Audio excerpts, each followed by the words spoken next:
5.18 진상규명조사위원회의 4년간의 결과물이 공중분해될 위기에 놓여 있습니다. 사건의 진상규명과 재발 방지를 위해 특별조사위원회가 정부에게 제시하는 권고안이 흐지부지 되는 경우가 적지 않은 상황인데요. 임지은 기자가 취재했습니다.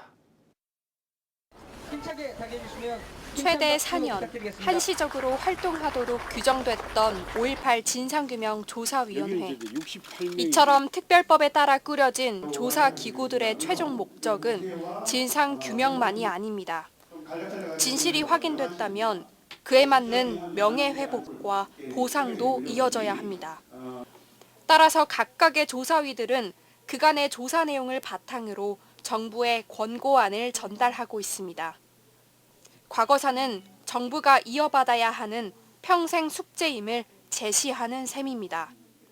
4.16 세월호 참사 등을 조사했던 사회적 참사 특별조사위원회와 삼천교육대 사건 등을 조사했던 진실 화해를 위한 과거사 정리위원회도 필요한 조치들을 각 부처에 권고하는 것으로 활동을 마무리 지었습니다.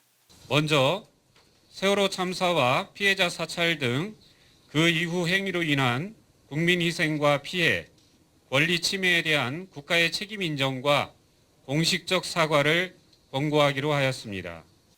정부는 제대로 이행하고 있었을까? 사회적 참사위원회가 세월호 참사에 대해 정부에 제시한 권고는 모두 12건. 이 중 절반은 아예 이행하지 않았고 남은 일부는 미진하게 대처했습니다. 진실 화해를 위한 과거사 정리위원회는 수많은 인권 유린 피해자들에 대해 국가가 사과할 것을 권고했지만 마찬가지로 완벽히 이루어지지 않았습니다.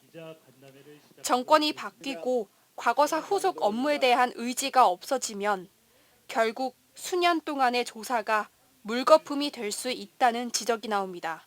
같은 정부에서 그것에 대한 중요성을 가지고서 계속해서 연속으로 계속 추진해가는 것이 아니라면 그냥 문 닫고 끝낸다는 생각이 강한 거죠.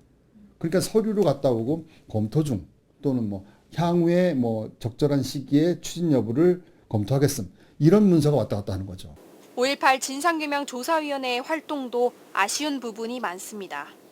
기존의 정책으로 충분하다는 식의 원론적인 답변으로 정부가 권고안을 사실상 거부했기 때문입니다. 이 권고안을 이행했는지 관리해야 할 책임은 행정안전부에 있습니다. 4년 동안의 5.18 진상규명 작업이 흐지부지 되지 않으려면 권고안에 대한 정부 차원의 철저한 이행 여부 감독, 그리고 이 권고안이 현장에서 실질적으로 잘 적용되고 있는지에 대한 지역사회의 꾸준한 관심도 함께 필요합니다. MBC 뉴스 임지은입니다.